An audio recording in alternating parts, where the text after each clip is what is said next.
Okay, in this session, I'm going to be covering valuation of aircraft. I'm going to make it a little bit interactive. I'm going to be asking for a bit of participation this morning. Some of the slides you're going to see in your folders are just blank screens, and I'm going to do a little bit of traditional chalk and talk. So you might want to make some notes on it when the slides come up.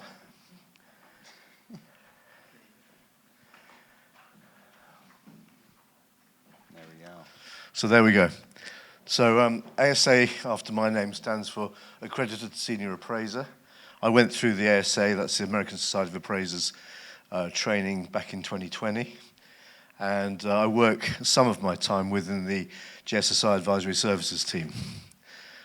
Carl's here. Carl is actually halfway through his ASA accreditation process. So he's been to 2 of the 4.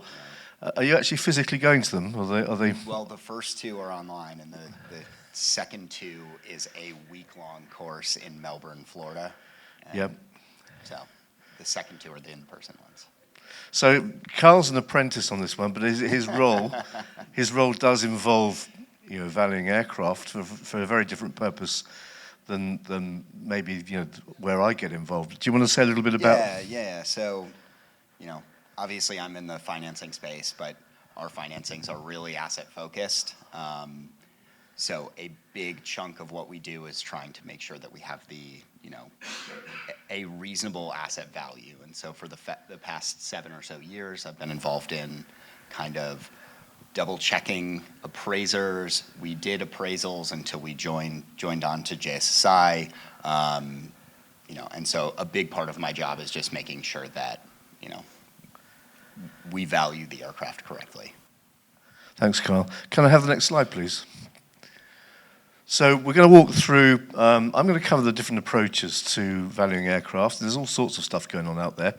And what affects the valuation of an aircraft. And I'm sure between us in the room, we've got so much experience that it's going to be easy to get that information out of everybody. And then Carl's going to run through using one of the valuation guides. We're going to do Blue Book as a demo in front of you. And we're going to pick on Mark Butler, who's apparently sold an Embraer Legacy yesterday. So we're going to put that aircraft through Blue Book and see how far adrift we were in terms of the price achieved. Okay. And then Assad is going to cover aircraft residual values. He's got a very interesting business based out in Dubai where they work with lenders to provide residual value guarantees, if that's right, I think, isn't it, Assad?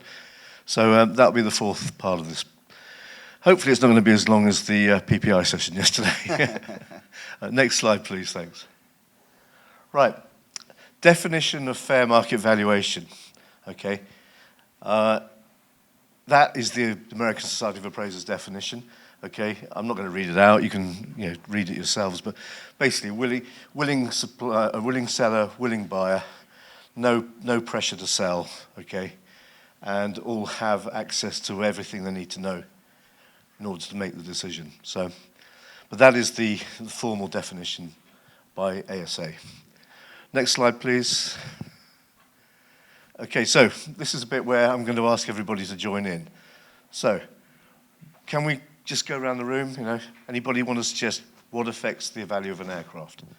And we're typically going to be talking private jets here, okay? So, I'm not talking. So, yeah. So let me.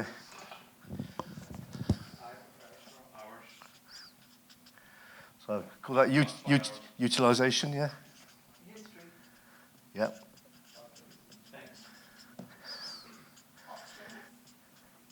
I think that's the same as specs, isn't it? Yeah, options, specs. Maintenance history. Yep. Hang on. So what was that at the back? Hangared or not, yep. I'll go along with that.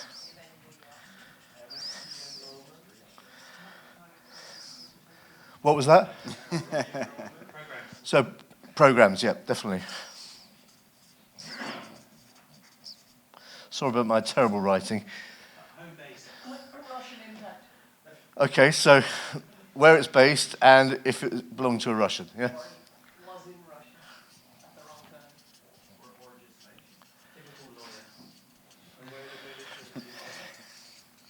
I'll put there sanctioned, okay? The Russian disco, yeah. The Russian write-off, I think, actually. Sorry, what was that? Sorry, says again. Okay, yeah.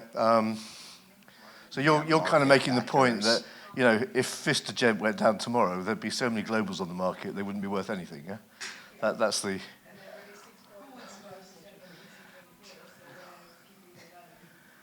Yeah. So availability, I'm going to put that back.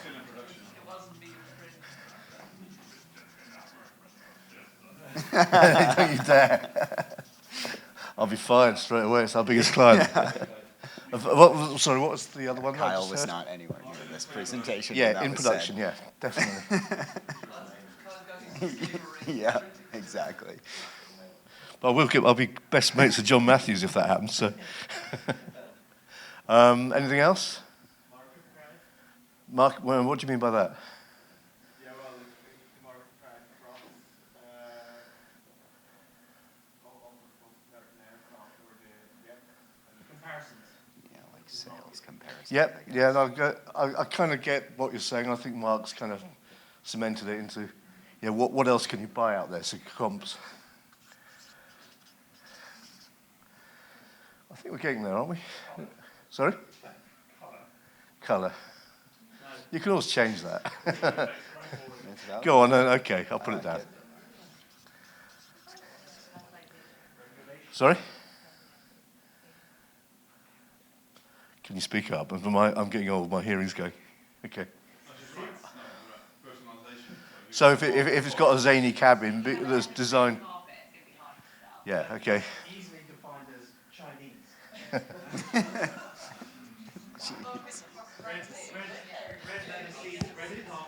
Yeah. I think you're absolutely right.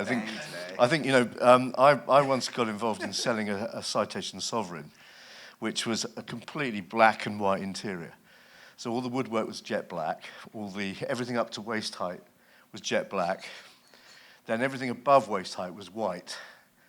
It was owned by a Norwegian who basically had Viking helmets embossed on all of the head restraints, and on the tail there was a Viking helmet as well. And it was known as the Viking. It was very popular in the charter market, but the moment we got a buyer on it, the first thing they said is, we're going to have to change the interior. It's disgusting. Yeah. In fact, the word used was funereal. Anyway, yeah, so yeah, that kind of thing is used. If it's out of the ordinary, it's definitely used by the buyers to try and knock you down on price. So anyway, I think we're done there. Yeah, I think we've got it all out of everybody. Those are the main things that can affect the value of an aircraft. Can we have the next slide, please? So, second question for the audience. Who out there is involved in valuing aircraft? Who can you approach to value an aircraft? So me as an appraiser. Okay. So if it's Jetcraft, okay, what's the reason they're approaching you? Someone wants to sell their aircraft, perhaps. They want to know. They want you to tell them what it's worth, okay? Understand what their value is in this market, and we can run evaluations for them and give them a proposal of how we would list it on the market. Absolutely, yeah. So you know, different approach. Typically, the ASA appraisers, we do most of our work for banks. We've done a bit of work for the Air Law firm in the past. What's the difference, though, in your valuation versus... I'm going to come to that. So, good question.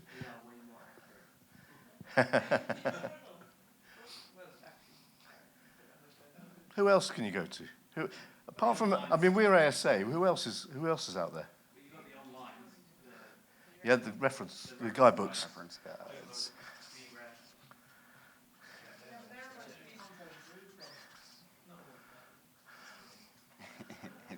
You get them right at the tail end of the quarter. Okay, we're going to cover Aircraft Blue Book. I'm not going to do VREF. It's I've kind of stopped using VREF, to be honest. No comment. Yeah.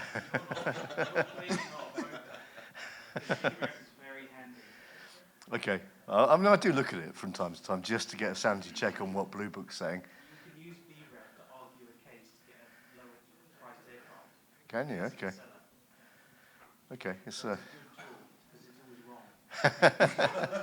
we're going to be covering the guidebooks and their limitations a little bit, shortly, basically. So ASA's out there, American Society of Appraisers. Who else is accredited? ISTAT. Yeah.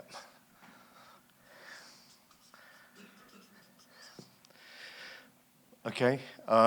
Anybody else? The owners will give you a generous appraisal of their own aircraft. Funny thing, actually, when you speak to an owner about their aircraft, it is a miracle happened when it came off the production line. It was a million times better than all the other ones. So, yeah, I think we're kind of there. There's not that many options out there, but we're going to cover some of these this morning. So can we go to the next slide, please? So we've talked about brokers. So Mark, Sam, you've been quite vocal as well. Tell me how you value an aircraft. I would say we use probably like 5 or 6 different references. Mainly, we'll start with the obvious, Blue Book and VREF, but they're only really a guide and they're never normally that accurate. So it's going through JetNet, Amstat, looking at pre-sold prices, looking at controller, what's out there at the moment, what we bought previously, what we think we can sell it for. But really it comes down to the equipment on the aircraft, the saleability, all that sort of stuff. But you can't rely on Blue Book or VREF. I have to admit I don't use appraisers because you're expensive, time consuming, and I need a valuation within an hour. So getting someone out to value an aircraft is just not feasible. No, I agree with you. You're at the sharp end of the market. We don't expect generally brokers to use our services and pay for it. Occasionally, in a dispute or something, we get pulled in where someone wants a third party. But I mean, Sam, have you got anything to add to that? Yeah, we have a fantastic data team that are daily checking the data on the market, numbers on the market, and we run our own very detailed valuations in-house, whereby we look at what's on the market and what's sold over the last 6 months, and we take our closest comparisons, comps, call it, whether that be by age, by number of hours, and then we look at the options, the value of what, if it's got internet compared to what other options depending on the model, and basically the closest comparisons, and then we use those as guides. So, did everybody hear that, by the way? Okay. That was really So what you're saying basically is that you're looking at all the possible sources of information, but one of the things you're doing is you're seeing what it's up against out there, yeah, and what you could buy for the same money or more or less, and trying to work out where it fits in. But that's only it's only half the story. The aircraft spec is very influential in its value. Yeah. Whether if it's an ACJ or a BBJ, whether it's got decent internet or a global or Gulfstream, that sort of thing, internet doesn't matter quite so much when you look at the challenges and the citations and that sort of thing. But certainly the bigger aircraft, like a BBJ without internet you've got to take $1.5 million off the value of the aircraft. So the spec is very dependent on the value. Who else is involved in valuing aircraft as a broker? Anybody else in the room? Yeah, do you want to add anything to this? Yeah, so we use VRF and Blue Book as a benchmark, and we Yeah. compare our aircraft compared to VRF. So, for example, when we have we know the price of internet for each aircraft, and we look how much percentage of VRF the aircraft on market is, and then we compare to it. So, Okay. depending on the model, we know the price of each option, and we know how an aircraft is based compared to VRF, how low or high to VRF. So, what is coming out, I think, is that there's a lot of different approaches, but in a lot of cases, all roads lead to Rome. There's quite a lot of commonality. Slight difference between the brokers we've got in the room here about the way they do it, but they do know what they're doing. We'll say that, and they're probably very, very correct in terms of the way they arrive at their valuation. The presentation of it, however, varies from one broker to another, and the methodology. So if I can have the next screen, please. Oh, sorry, hang on. Sorry. The other thing with valuation is, if it depends what you're doing with it. If you're buying it for inventory, or you're doing it as a part exchange and you have an immediate buyer that's ready to take it, that will depend on the value as well. Yep. Because brokers have got to eat. You know, we've got to look after ourselves. So you value the aircraft according to what you can do with it and how long you're going to sit on it as well. Yep, I agree with that. And the other thing is, you know, typically you are comparing your aircraft to the asking prices of other aircraft, whereas, you know, we'll come on to the way ASA look at it. They're looking very much at what have aircraft sold for. So, but you know, your role is to keep the price as high as possible. So, yeah, thank you. I'm going to hand over to Carl now because, you know, we've had a little bit of discussion about the different approaches that are out there informally. The first one I want to really run through. Hang on, it's this side. I literally have one of these computers too.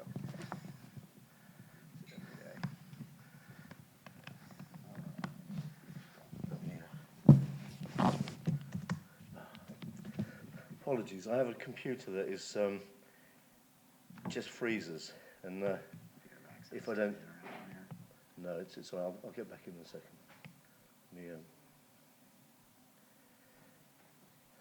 Technology, you should always make sure it's working.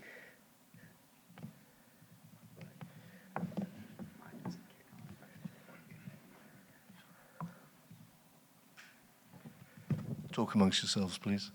We're just secretly judging you. Yeah, I know. I had this all set up and ready to go, and my laptop has just started doing this kind of freezing thing. Do you know what surprises me is how much money that everyone pays JSSI because I pay the invoices and they can't get decent laptops. What's going on? Oh, no, just pass it. You just press the I button.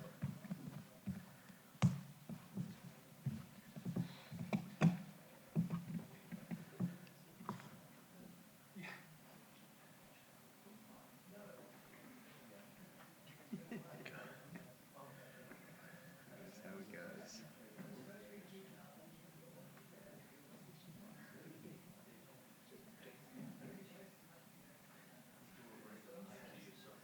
On Saturdays, my name's Susie, by the way. That's your party name. Okay. Great. Okay. Right, sorry about that. So what we're going to do here is we're just going to demonstrate. Can I ask a quick question first of all? How many people have used Blue Book Online? So we've got quite a few in the room, okay. And the rest of you, have you had any access to it or never used it before? Yeah, okay. So we're just going to run through a valuation, okay, as you would do it on, and we're going to pick on Mark Butler here, who sold an Embraer Legacy yesterday. Mark, would you just whisper into Aoife's ear what you sold it for? God, you should have seen the look on Aoife's face then. What did you say? So Carl, I'll leave you to ask the questions. 2009.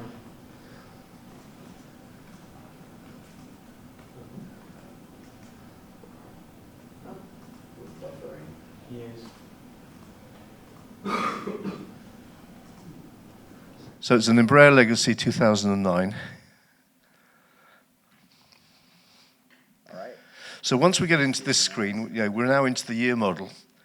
We can start making adjustments based upon the actual aircraft and its utilization. So Engine programs. And It's like JSSI. no, it was on Rolls-Royce. And you have to select Rolls-Royce because they value differently.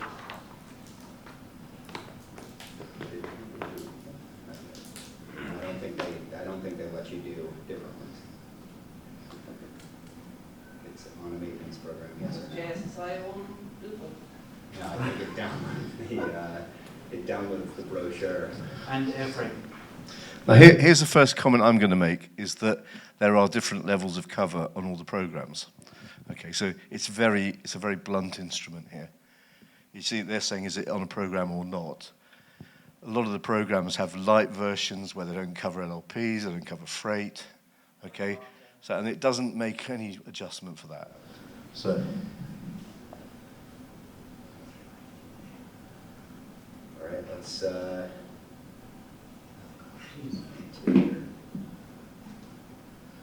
I guess, how old's the paint, how old's the interior?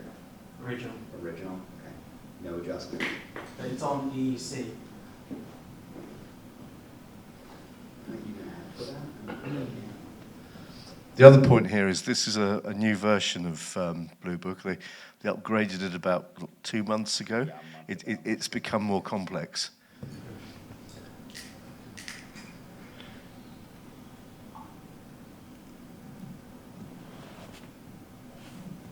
So which is better, VREF or Blue Book? I think Mark's got a different opinion to me on that. Blue Book is slightly more accurate for valuation. VREF is better to use as a tool to show a customer how much less their aircraft is worth compared to Blue Book. I'll give you an example. This aircraft on VREF is $1 million less on VREF versus Yeah. Blue Book's value. So when the customer says, how much is my aircraft worth, you send them VREF. You don't send them Blue Book. Yeah, yeah. And you can negotiate up from there. I was looking at a, It's all right, Kyle was, VREF threatened to sue Kyle, so he's quite. we're not gonna talk about it. But if you go look at I was looking at it yesterday, if you go look at a Global 6000 2021 model, $42 million. 2020 model, $32 million. Right now. Oh, that's not VREF. Yeah. Have we adjusted for hours yet? And No, 5,000. we'll probably not go completely into the weeds on this, which you can do.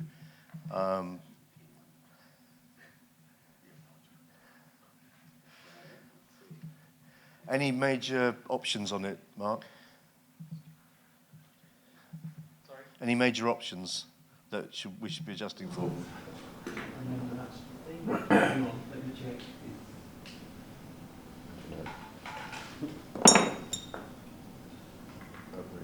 Your EEC. Okay. Does it assume that, though? You think Yeah, I don't it- think it lets you do. So one of the things about using it is there are a number of assumptions made. It's a base spec, basically, and quite often it will say on programs, on airframe program.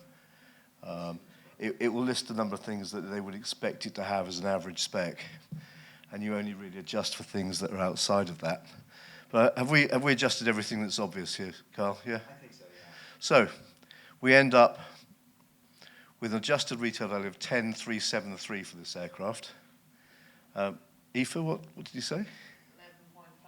11.5. 11.5 is the sale price. So I didn't buy it.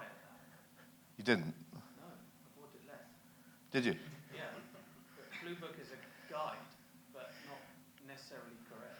Yeah, I think that Mark's pretty well underscored why you have to be very careful with Blue Book, and it doesn't. What it also doesn't adjust for is maintenance. Okay, so if you've got an Embraer Legacy with was it the 144-month inspection, isn't it? Due. I mean, that's $1 million, isn't it? I think. Yeah. It depends who you're telling.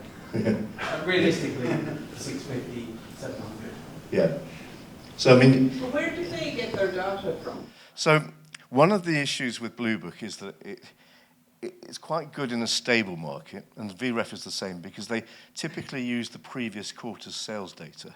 Just to also bring a point, my Blue Book valuation from this morning, like 10 minutes ago, is 10,816. Okay. So $500,000 shy from my Blue Book value Okay. from my guys. So something you've not put in there, probably the EEC has raised that up $500,000. Yeah. Okay. I mean, the purpose of this is to run To through. be careful with what you select.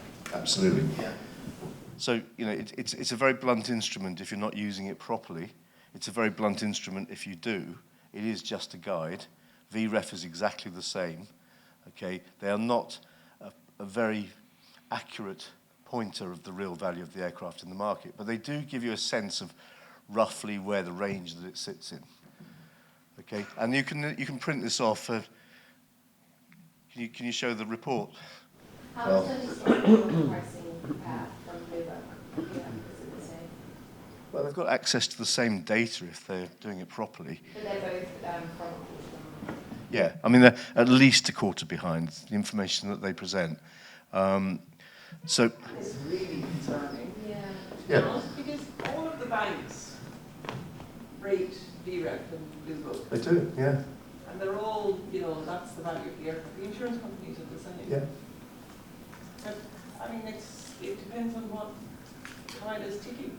Yeah, In terms of it how does. big a difference. And that depends on how knowledgeable you are about the aircraft type and what you know you have to adjust for, and how diligent you are about doing it. Most aircraft have very small, right? There's a small number of things that affect the value enough for it to kind of matter, right? Programs, maybe Wi-Fi, but a lot of these things are, $90,000 to $100,000 to get done, so it doesn't really affect a $10.5 million airplane, in terms of value. Huh? I don't. Cheers. So, any questions? There's nothing there to take, landing gear damage or history of. So you can do a manual adjustment for damage history. Yeah. Okay, you can put that in there. So, but you've got to put an estimate in then, because it doesn't do that for you. So I would be, so if I'm Yes. convincing Kyle to lend me 10 million, I can manipulate this basically. Yeah, but he wouldn't take any notice of you. That's- So they But- do their own due But diligence. that's why you hire an appraiser. Yeah, you're a lawyer, Yeah. not an aircraft. That's not what I'm getting to. Yeah, that's why you hire the appraiser. But that's kind of my point though. If the banks base off this, surely the message is you actually do need an appraiser. Yeah. And a lot of the banks use our services or our competitors' services, and they pay the fee and they pass it on to their client. Okay. Well, I'm going to come to that. Okay. So the purpose of this exercise is to show you how Blue Book works, if you haven't seen it before, but also to demonstrate how arbitrary it can be and what a blunt instrument is. So it is just a guide. So can we go back to the slideshow? Any questions on Blue Book or the guides? No? Okay.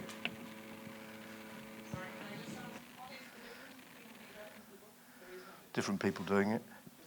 Different data points, maybe. VREF is a guy sat in his bedroom in Florida, searching the internet and adding values occasionally. His name begins with Z and ends with Ilberbrand.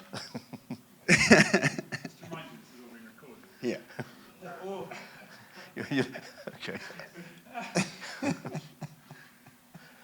Okay, so I now want to cover the professional accreditation. Okay, we've mentioned ISTAT, and obviously, ASA is the one that JSSI works with. ASA is a growing one. It's more newly established. Okay, so but the ISTAT has been around for a very long time. Its roots are in the commercial aviation sector. It's particularly appropriate for that. It's used for valuing large fleets of aircraft that are all the same. Okay, and it has a different approach to ASA. ASA methodology is much more appropriate for the valuation of privately owned aircraft. With ISTAT, they typically look at it from what is the value of the aircraft in the fleet, but also, okay, what is its value as a tool for generating revenue? And they use both of those to arrive at their value. Of course, a private jet is not a tool for generating revenue, even if it's out for charter. Okay, it is not generating enough revenue to cover its costs on the whole. So maybe VistaJet might argue differently with that and say they are using them for that purpose, but it's very, very hard to make a return. Most private jets don't, so you can't use the same methodology to value them. So can we move on to the next slide, please? So ASA has 3 approaches to valuation. Okay, we've got to consider all 3 when we're deciding how to value an asset. The first one is the income approach, and this one applies to airliners. Okay, so a procedure to conclude an opinion of present value by calculating the anticipated monetary benefits, such as an income stream, for an income-producing property. So this is probably, we would certainly consider this method for valuing airliners, but private jets, no. They're not income-generating assets generally. Okay. Second is the cost approach. It's a procedure to estimate the current costs of reproducing or creating a property with comparable use and marketability. Now, again, not terribly easy to do and not terribly appropriate for a private jet, but we do occasionally use this method to value helicopters, where you've got a number of component parts and they all have different life limits, and where they are within that life limit has a big bearing on what that aircraft is worth. Okay, so I'm not going to cover the cost approach today. We don't do many helicopters. We do a few, but we don't do that many. And then one of the issues that we have is that the sales comparison approach, which is the third one I'm going to talk about, is quite often very difficult to ascertain because helicopters, particularly some of the older ones now, sell in such small numbers. And finding sales comparisons in the market is very, very tricky. So we have used the cost approach to value helicopters. But the one that typically we always use for private jets particularly is the sales comparison approach. And this is, as it says, a procedure to conclude an opinion of value for a property by comparing it with similar properties that have been sold or are for sale in the relevant marketplace by adjusting prices based upon marketplace conditions and the property's value characteristics. So that's things like its spec and its age, etc. Okay? As it said, we choose the most appropriate one. Now, the sales comparison method, having listened to all the brokers in the room, okay, they put quite a great deal of emphasis on that, but slightly different, okay, in that they're looking at advertised prices as opposed to, we have to focus on what things have sold for, or if it's still for sale, what the best offer is. Next slide, please. So, when we do an appraisal, there's quite a lot of research required, okay? Mark will know that I'm quite often on the phone to him saying, I saw you just sold a Falcon 900. What did you sell it for? Do you mind telling me? And that's the kind of research we do. Okay, but we also look at Amstat, JetNet, and Aircraft Post. Aircraft Post, I'm not going to go into it today, quite an interesting one. If it's to be believed, and I certainly, where we've purchased aircraft at JSSI, I've gone and looked at all of them. They've all been completely accurate. Who's told Aircraft Post? I have no idea, because we don't. But basically, they list the sale prices. They also list the spec of aircraft. It's really quite a good one if you're trying to work out what aircraft are worth. Okay, JetNet and Amstat, they list aircraft that are for sale, or they have all the aircraft that are flying out there are on their database. But typically, you'd look at the ones that are for sale, see what asking prices are, and look at the ones that have sold and see who sold them, so that you can phone them up and find out what it went for. Okay.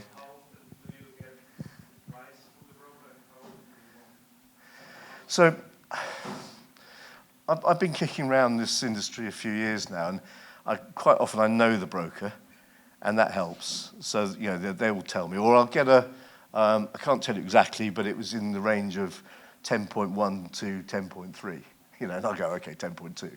Okay, so helicopter brokers, totally different. They don't want to talk about it at all.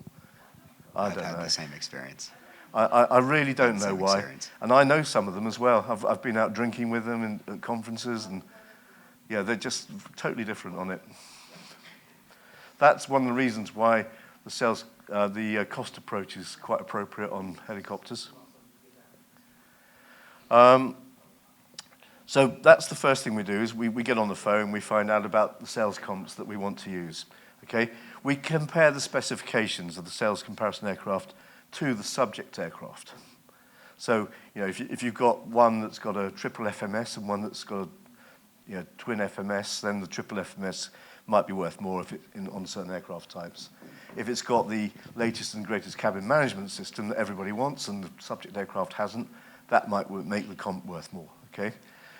And we work hard to identify the differences and research the value of the differences. So again, if something has got, one of the comps has got a particularly nice option, we need to find out what that's worth, and then we typically discount it a bit, based upon what it costs, but we discount it. I've got a question. Go on. So when, let's say an owner comes to you and says, can you value my 2015 G450? Do you give them an actual number like 40,562,000, Yeah. or do you give them a range? Or? No, we give them, we round it up, so we're not down to sort of 0.5p and things like that. But but it's. Given a fixed number. So you'll see how we do this in a minute. Okay. Next slide, please. So this is what we call a worksheet. Okay. I've got an easier version to see in a second. This is the whole thing. Okay. And I'll run through it in a second. But so on this column here, you've got the subject aircraft. And then you've got 5 comps that we're comparing it to. Okay? You eventually end up at the final value, 28.42 million there. And we were also asked at the time for orderly liquidation value. And this is a bank, okay? So I've blanked out which aircraft it is, but not the sales comps. So, and that's we just apply a percentage of reduction. So I think it's 85% of the rounded final market value. Okay, sorry? Do you? Okay. I don't think it was actually, no. It's in the States, but... Okay, can I have the next slide? Okay, this one's easier to see, so I've got it on 2 forms. I quickly want to run through it with you, okay? So we've got 97XX is the Global 5000 that we are valuing, and then we found out information about all these other ones. I'm just going to quickly run down. I'm going to pick on Comp 4, particularly to show you this, okay? Because Comp 4 is different to all of the other aircraft because it's not on an engine program. And what we do is we find out what they sold for. So all of them are sold aircraft, okay? Accepted sale prices there for each one of them. So that one went for 14.5, but it's a 2011. The 2013 went for 21 million. This one was 2014, went for 18.25. Okay, this one went for 27. This one went for 31. And that's the most important bit of information we can get, because we can find out the specs and things, from what's online. So we start off with that number, and then we start making adjustments. And what we do is we look at the comp against the subject, and we say, on each feature that we're adjusting for, is it a better aircraft or a worse aircraft? Okay, and we adjust the price of that comp by, we either deduct if it's a better aircraft and make it the same as the subject aircraft, and if it's not as good as the subject aircraft, we say what would you have to add to it to make it comparable on that particular aspect to the subject aircraft. So if we look at sales comp 4 here, okay, subject aircraft is 2017, comp 4 is 2017, so no adjustment. This one's a year younger, so we've deducted 2,000 from this one, but no adjustment because it's the same age. Okay, does everybody get that concept? Okay. We going down further, okay. The first major adjustment that we're looking at here is on the airframe hours. This one's got 1,980, not too different to the sales subject aircraft, okay, which is 1,842 hours. So this one has got slightly more time on it. Okay, so in this case, it's worth slightly less on the basis of its utilization. So we make an adjustment of 79,568, which we add to that number, okay? Other ones you'll notice... Brendan, how did you get to 79? So I'm going to go through the assumptions later on. Okay, we will set some assumptions which we apply to all the aircraft for adjustment.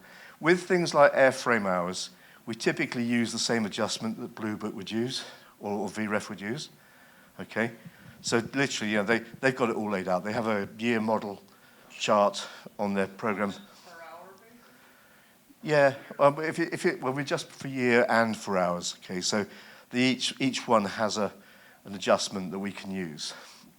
So we don't invent the wheel on that one. We use what the guidebooks use. Okay, so that's how we arrive at adding 79,000.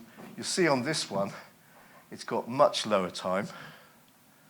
So it's worth, because on the utilization basis, it's actually worth more than the subject aircraft. So we've deducted 592,000 from that one. Okay? We're doing it for all of the comps, exactly the same process. Okay, then we get down to the next one is the engine program. Okay, and this one has no program. So all the others are comparable to our aircraft, so there's no adjustment. This one is not. Okay, so because it has no program, it's worth less. So we're adding 1.9 million. Okay, and the 1.9 million is what the enrollment would cost for a JSSI program. Okay, so that gets added back on. Then we carry on down, okay. APU program, we adjust for that. Again, this one has no program. The others do. Okay, so again, we add in 45,000. Next screen, please, thank you. So carrying on down, we adjust for the paint in the same way. So our aircraft has got 7-year-old paint. Okay, we're adjusting on this one on a 20-year depreciation for the paint. Okay, and again, I'll run through the assumptions in a minute. So at 7 years old, it compares again with Comp 4, no adjustment because it's the same. But the paint is younger than it is on Comp 1. So we adjust Comp 1 by 50,000, and you can see we've applied that. This one, it's older, so this one is adjusted with a negative number. Okay, cabin interior, we do the same thing. I won't go through any more, apart from, we've got several different options in the cabin and everything, which we've also adjusted for. Things like the Wi-Fi connectivity, the broadband, mainly connectivity things for the cabin. And as you were saying, if it's a BBJ, for instance, people would expect it. So again, some of these can get quite pricey. This one, for instance, has got KA band, whereas the comp, the subject has not. So the adjustment on that one is 316,000. And is that the cost of putting the band in? Yeah, well, we'll come to this in the assumptions because it's not the complete cost. We don't use the whole cost. We do use an adjusted value. The important thing about this is that if you're an appraiser, if you apply something like an adjusted value, you have to do it for all of them, and you have to be able to explain why you did it. Okay? And that's mainly for, if the appraisal is used in a court, in a dispute or something like that. So any questions on that before we move on? I think you can see how we do it. And what this number is here, okay, is the average of these adjusted numbers. So once they're all adjusted, okay, you can see a spread. That one's quite low, to be honest. Sometimes, if we've got lots of comps, we'll take out the very lowest one, the very highest one, and use the ones that are all kind of in a pattern, basically. You mainly look at cabin items, right? And then cockpit items, a radio, transponder, and these things are also very expensive, and not necessarily, some of them are optional. Yeah, something like a Global 5000, most of those kind of things are all pretty standard. Okay, we're looking at the things that differentiate the comps from the subject aircraft. Okay, so. I don't see any adjustment for the operator or the owners or the regions. We would do that. We wouldn't necessarily adjust for that. What we would do is in the write-up, we would say this aircraft has been operated in Africa or something, and that may have some impact on its value. Okay. This is like a fixed, your values are fixed place, so it would be, no matter where the aircraft is, it's like having all aircraft in one location, so you're not taking into account. To a degree, yeah. Yeah. But what, if we were really pushed on, so how much less is it worth because it's been operated in Africa? Okay, we would give some kind of suggestion to it, but we probably wouldn't do it in the main body of it. We would say you may want to think about this. Equally well, you know, if you've got a major inspection looming, we would point out roughly how much that would cost. Do you do all But of have this? you done this on the back of an inspection, or is it? So we do both. We do desktops, which are not on the back of an inspection. We work on information provided by the client, okay? Or, you know, for instance, we work for Investec Bank in the Channel Islands.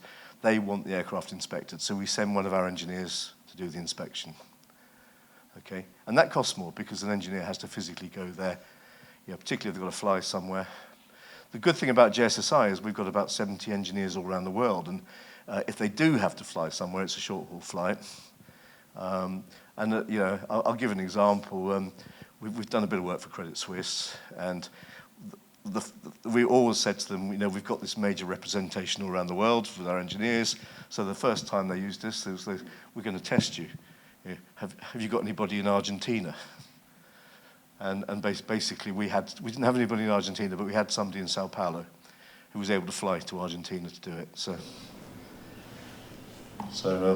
What's the difference between the desktop and the physical? well, the physical, you get a full write-up on the aircraft condition.